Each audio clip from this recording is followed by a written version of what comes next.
Hello everybody, welcome back to my channel. If you haven't been here before, my name is Debbie and usually I'm reading books. At the moment I'm watching American Horror Story. I've made it to season 10 double feature. Now, because of the way double feature is done, with it being essentially a double feature, the season is divided into two parts. The first part is Red Tide and the second season is Death Valley. So you've got By the Sea and By the Sand, and I watched double feature Red Tide on Disney Plus. The last episode of Red Tide has just come out, so I've literally just finished watching it, so I wanted to talk about it while it's still fresh in my mind. And yeah, because of the way it's done, I'm going to focus this webisode on Red Tide, and then once I finish Death Valley, I'll talk about Death Valley. So, double feature, Red Tide. Returning cast members include Frances Conroy, Leslie Grossman, Billy Lord, Sarah Paulson, Evan Peters, Adina Porter, Billy Rabe, Angelica Ross, Finn Wittrock, Dennis O'Hare, Robin Weigart, Dot Marie Jones and Cody Fern, with new cast members Macaulay Culkin, Ryan Kira Armstrong, Neil McDonough, Kaya Gerber, Nico Greetham, Rachel Hilson and Rebecca Dyan. So, this season, I'll admit, there was a particular episode that made me feel very, very sick for just one small section. Basically, you've got Harry Gardner, his pregnant wife Doris, and their daughter Alma. And they are moving from New York City to Provincetown in Massachusetts. They're planning on being there for 3 months. Harry is a screenwriter and he is lacking motivation, and so basically the idea of this trip is to spark some creativity for Harry, and it all goes wrong very quickly. Basically, Harry and Alma are the creative people. Doris wants to be creative but she's not really. Doris sees herself as kind of interior decorator designer, but she just doesn't have that it factor. Their daughter Alma is 9 years old. I want to say she's like 8 or 9, and she's a bit of a musical prodigy. She plays the violin, and she obviously has that creative spark. Creativeness is a big part of this story because it's about a pill that makes creative people just kind of open their minds and just become the best at whatever creative thing that is like their thing. There's a local bar called the Muse, which is essentially run by Belle Noire, played by Frances Conroy, which was absolutely brilliant, and Austin Summers, played by Evan Peters. I absolutely love Frances Conroy this season. I mean, I love her every single season, but this season, her whole story was brilliant. It's amazing how you can get somebody who was such a dark character and you kind of have some sympathy towards her when that story comes out. I'll talk about that a little bit more in a bit. But yeah, when the family arrive in Provincetown, as they're driving up, Alma is counting. And Harry and Doris look back and say, "What are you counting?" And Alma's there going, "I'm counting the roadkill." Because I think she gets to something like 13 or something. Just on this one stretch of road heading into Provincetown, and you're just like, this is really weird. And just as kind of they're like crossing into the border of Provincetown, you realise something really weird is going on when there's a deer on the road that they stop for, and they're just like, no, it's gone, it's dead. So they get back in the car and they drive round it, and then just after they've driven round, this deer is just pulled out of the way by some mysterious hands, and you're just there going, what is going on? And when Harry goes to the local bar, the Muse, and he meets Belle and Austin, Harry talks about his writer's block, essentially, with them. And the two, Belle and Austin, basically say, we've got a pill. We've got a cure for your writer's block, and it's going to make your dreams come true and all this. And so Austin gives Harry like this bag of black pills, and it's just like, if I saw a black pill I'd never take it. Just sorry, but That can also stain your tongue. That's where my brain goes to. But yeah, so Harry, when he hears about the pills, he's just, at first he's quite hesitant about it. And he's there going, this sounds strange. You're aware that there is some they're referred to as kind of the pale people. And they're going around like attacking people. And I think in the first episode, both Doris and Alma are attacked by one of these pale people. And they're at a point when it's just like, do we want to stay here? Do we want to, you know, it doesn't seem right that this is one of the first things that happen to us when we're in this derelict town. Because it seems just that it's just all very dark.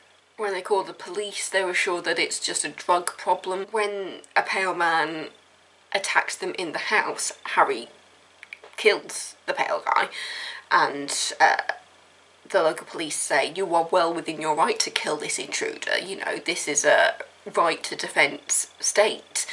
Harry, Doris and Alma are basically thinking about leaving within like a day of being there, and then Harry, at the last minute, decides to take one of the pills, and just when they're getting ready to leave, they're literally in the car ready to leave, and Harry's mind just instantly opens up and everything that they've experienced so far kind of rushes through his mind, and then suddenly he's like, I need my computer. This is while they're in the car outside of the house, and he's like, I need my computer, I need my computer. So he goes to the car, he grabs his computer, and he runs into the house and starts typing. He writes through the night, and you've got Doris there going, you haven't slept, you haven't eaten. She makes him a turkey sandwich at one point, and he tries to eat it, and he goes, that is disgusting. And you're starting to realise what this pill is doing, and you realise that he doesn't need food anymore. Like, he needs something else to kind of sustain him. And this leads on to the bit that really made me feel ill, because I'll admit I've got a cough anyway that's just refusing to budge at the moment, but the gag reflex kind of came out and I started coughing, and then I thought I was going to throw up.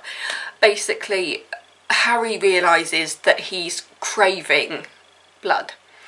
He goes to the supermarket and he just grabs like all the steaks and the meats and stuff and throws them into his trolley, or cart as Americans would say, and he throws them in, he takes them home, and then he drains all the blood out of them. And first he just like pours all the blood from out of the trays into a glass and drinks it. That was the start of it. Then he gets the meat and puts it in a blender and blends it up, and then eats that. And just thinking about it is making me just want to retch, because it's absolutely disgusting. I have a feeling that this show might be slowly turning me into a vegetarian, because that scene, oh my god, I felt like I actually thought I was going to be sick. I had it on my iPad, and as soon as he started doing it, I was just like, no, I can't watch this. So I turned around, I could hear it, I could see a little bit of it in the mirror, and I had to kind of turn myself away. So I was hearing that whole scene, and when it got quiet, it was just like, okay, I could turn around. And it was just like, nope, can't. I can't. Because obviously the scene was still happening, it was still going on, the music had cut out at that point. But I was just there going, no, I have to wait until this entire scene is over before I can turn around. So I had it playing in the background, but I wasn't watching it. But yeah, that whole bit when he realises that he's craving blood just really did make me feel sick. But yeah, he finishes this script in about 4 hours, and then he starts writing through the night.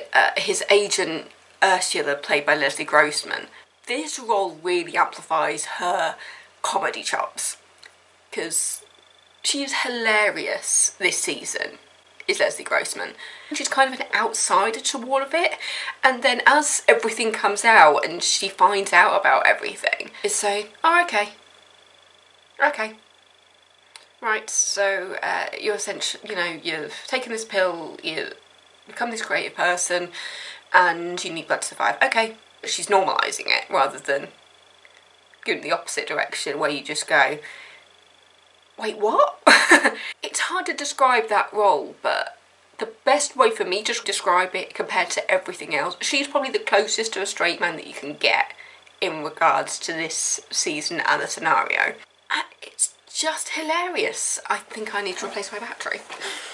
But yeah, this whole season, it kind of provides a commentary on creativeness and kind of like who is worthy in a way. It's disturbing and brilliant at the same time.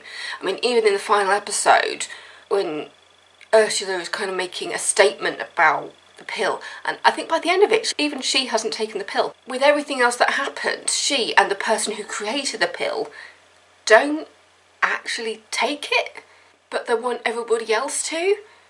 And it's just one of those things where it's just like, the person who created it and the person that's pushing it upon everybody else refuse to take the pill. It's essentially because they don't need to.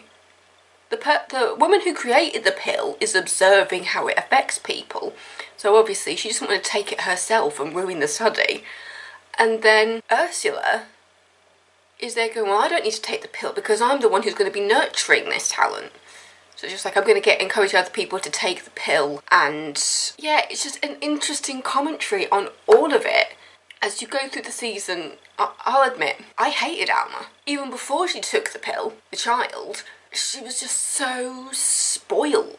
But as parents, both Harry and Doris, I think I'll lean more on neglect, really.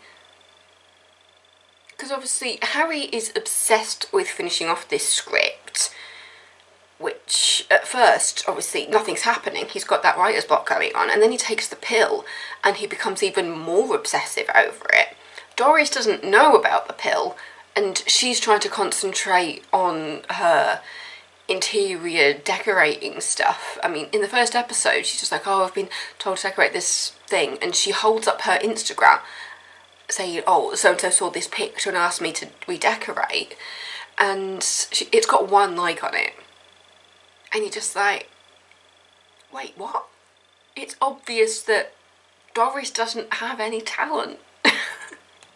But I mean, it's important to the storyline, because you're realising if Doris ever takes the pill, she doesn't have the creative mind to be influenced by it. Because as you go through the season, you find out that the pale people are people that have taken the pill, but they don't have the talent, they don't have the creativeness. So whereas the pill works on the creative side of the brain that kind of opens everything up for the people who do have that skill and do have that natural talent, but the people who don't have it, it just destroys their brains, just makes them want to go off, they're turning them into just blood-sucking vampires with nothing else to do. American Horror Story has a bit of an obsession with blood-sucking creatures, which aren't necessarily vampires. I've noticed when you've got even more of it here. It was nice to see Sarah Paulson back, I'll admit that. You don't see her that much, but when she is on, she's brilliant. Sarah Paulson plays TB Karen. She's a woman called Karen. You see her in the supermarket in the first episode, and you realise that she knows what's going on. She knows what's going on in the town. She knows about the pill, but she doesn't want to take it, and she is trying to stop other people from taking it as well. She's just like, I see what's happening to this town, and it's crazy. It's completely crazy. And you've got Macaulay Culkin as Mickey, who's kind of in a similar vein, with the fact that you realise that actually, if Karen and Mickey took the pill, they probably do have the talent for it. They probably do have the talent to be affected by the pill in a good way. And I say good way. I mean, essentially the pill turns everybody into these, like, needing blood and stuff to survive. But for the pale people, it's just like, it's blood-sucking and your hair falls out and everything. Whereas for the talented people, they need the blood to survive, but they have the creativeness to keep going. So for Harry, once he's got that first script out of the way, and he's just like, I've got another idea, and so he keeps saying, oh, we'll just stay here another night, we'll just stay here another couple of days, to the point when they just end up there for the rest of the season. When Ursula turns up to tell Harry that she's got the script and that everybody loves it and that it's going to be turned into this big Hollywood thing. And you've got Harry is just so excited. He's through the roof with happiness that this is all happening. But you realise he made a huge mistake in letting his daughter into everything. Because as I've already said, the daughter, Alma, is extremely unlikable from the off. She's there playing a violin and she's there going, I can't get it, I can't get it. She, even before she takes the pill, she is convinced that she's better than everybody else. And the pill just heightens that in Alma. Again, as I was watching it was just like, how the fuck do they film these kind of things? Because obviously it's a real kid playing Alma. And so with all the blood stuff, I was just there going, this is truly disgusting. The fact that they got children involved in it. I'll admit, the actress playing Alma was incredible. I think that's obvious when you've got a character like that who is just so unlikable. But that's the point. That is the point. And throughout it, I'll admit, both Doris and Harry, despite what they're going through, they still stay likeable through all of it. Despite everything else that's happening around them. Because Harry, once he realises his daughter has stolen and taken one of the pills, he's just like, you are not to go off by yourself. I am going to supply the food for you. I am going to find people. I am going to supply the blood for you so that you don't have to go hunting, essentially. He doesn't want his daughter to be caught outside doing everything, especially when there's people in the town who haven't taken the pill. A lot of the police, there's certain police members who have no idea what's going on. Even though I think, well, by the end of the season at least anyway, it seems the majority of the town knows exactly what's happening. But there are obviously a few people who come in who are just like, what the fuck is going on? Why have we got a police officer that's been killed? You know, why is everybody dying the same way with like teeth marks in their necks? Why are all these people having the blood drained out of them? It's such a bizarre thing to talk about. The scene where Alma makes her first like proper kill when Ursula is in the house. That whole bit, I was almost shouting at my iPad for that, because I was just like, because Harry goes out and leaves Ursula with Alma. And this is a point when Ursula doesn't know about the pill at that point, and Alma is hungry. Alma's hungry, and so Harry leaves the two of them in the house together. Now, as soon as he left the house, it's just like, really? You are going to leave your hungry, bloodthirsty child in the house with your agent, who has no clue about anything. There was a point when I thought that Alma was going to kill Ursula, because Ursula, as soon as like the door closes, she's just there going, okay, so I'm going to go take a nap for a few hours. Wake me up in like 2 hours if you're hungry.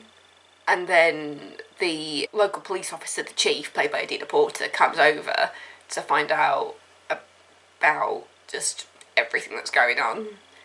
And so when you realise what's going to happen, because I'll admit, as soon as the chief started asking questions, I was just like, oh no,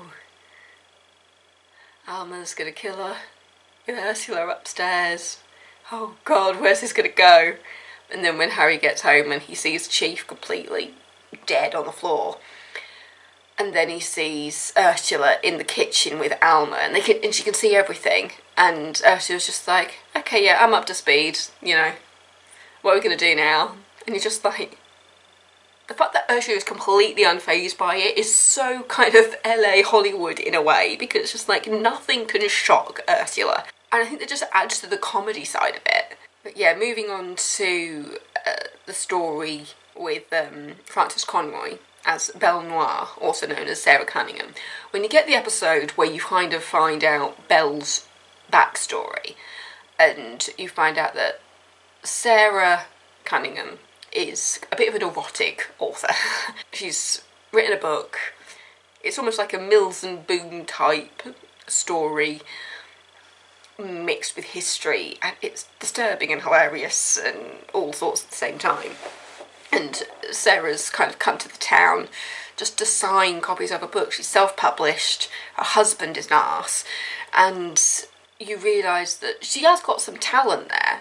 I mean, the person who created The Chemist, as she's known, played by Angelica Ross, who created the pill, and she's going around kind of finding people to kind of start the trial, essentially. She's finding people and saying, I think that you are worthy of this pill, I'm going to let you take it, and then you don't tell anybody, and I'm going to study you. Everything that happens that you could tell me is completely confidential. So when she finds out that people are like killing people for their blood, she's just like, I'm just going to observe this. It's just bizarre on the Chemist side of things, because you don't get much of a backstory on the Chemist. And I kind of wish there was more of a backstory for her, because even at the end, when you see her kind of going off and kind of going to like the next town to start a new trial, and you're just like, I'm still not completely sure what the end game was for the Chemist. But yeah, so going back to the Belle Noire storyline, the Chemist goes to Sarah at the book signing and says, you're a good writer, and I've got something for you. So Belle Noire, as Sarah, takes the pill, and because she's talented, it works for her, and she sits and she writes at her computer, and then her husband comes back and she's just there going, well, where have you been? You know, I've been up typing all night, where have you been? And he's just there going, well, I went to a bar, and then I met someone and I slept with them. And as well as having that kind of motivation for the book that she's writing, it also brings out a confidence in her to finally stand up to her abusive husband. And she's there going, this is the book that I wrote, and he's there going, you didn't write that, it's good. And he's just like, this is my book, I wrote it, I stayed up all night while you were off fucking somebody else. And she gets that hunger for the blood, and she kills him. And it's weird to say that I kind of loved her at that point. Because it's just like, she's gone from this very soft-spoken elderly woman who just wanted to write a book to taking this pill, opening up her mind to how creative she actually is, to standing up to her husband and killing him. It's weird to say that it's empowering, but it is. Even though she kills him and then drinks his blood. It is so bizarre to say that it's a bit of an empowering story for her. But I think it's also because Frances Conroy is just so versatile. I've seen her play so many different types of people throughout the 10 seasons. And because, I mean, obviously she's played kind of slightly empowering people before, but this is one where we've got a full arc in 7 episodes. That's how long? No, 6 episodes. And I feel like we got more of an arc here from 6 episodes than we've done for whole seasons of like 10, 12, 13 episodes previously. But yeah, it's just such an interesting comment on creativity. And in the final episode, Belle Noire, Frances Conroy, has this kind of big monologue about creativity and Hollywood, which was, I was laughing listening to it, but I just thought, it was like hitting the point on the head, as well as being incredibly disturbing. But essentially in that monologue, she's right. Admit, it was nice to see Macaulay Culkin in this season, because I grew up with Macaulay Culkin, you know, with the Home Alone movies and everything else he did, and it's just like, I haven't seen him in anything in a while. He hasn't changed at all. Because, is he like in his mid to... I was going to say mid to late 30s, he's 41, and he doesn't look it in the slightest. But it was nice to see him doing something, because we haven't seen him in such a long time, and he's obviously been through the ringer a bit when it comes... I think that's possibly why that monologue at the end from Belle kind of felt like it was just so relevant. Because she talks about like the talent from like children and seeing how, because I mean it's almost poking fun at itself in a way, because it's like, this is a TV show and it's almost like the writers were making a statement about Hollywood through Belle. But yeah, I just found the story so interesting, and the fact that they managed to do it in 6 episodes and really kind of bring everything together. So yeah, the next video like this is going to be the second part of double feature Death Valley, which looks alien related. I don't really know much about it at this point. I did find that with this season, because certainly they try to kind of wrap it up a bit, whereas this one, not as much really. It's just like, because usually at the end, it kind of essentially goes back to normal in a way. I say that loosely. But in this season, it ends with, I think this is the first time that the goodies don't actually get their happy ending. This one is not a happy ending story. You're left with the worst people involved, because you're left with the chemist, you're left with the selfish ones. Well, that seems like a perfect place to end it. You're left with the selfish people. So, double feature, Red Tide. The next one is going to be Death Valley, which is the by the sand part, and alien related. Obviously there's still so much I have not said about Red Tide, so don't be put off thinking I've spoiled everything, because I haven't. There's so much stuff that happens in 6 episodes. 6 episodes. Anyway, so I'll see you next time with another video. I've got a sleeping cat over there. But yeah, so thanks for watching. Don't forget to subscribe if you're not already. I'm going to go eat something because my stomach is rumbling. We'll have another book for you next week. I'm not completely sure what book at the moment, as I've been reading a ridiculous amount. But yeah, so I'll see you next time. Bye.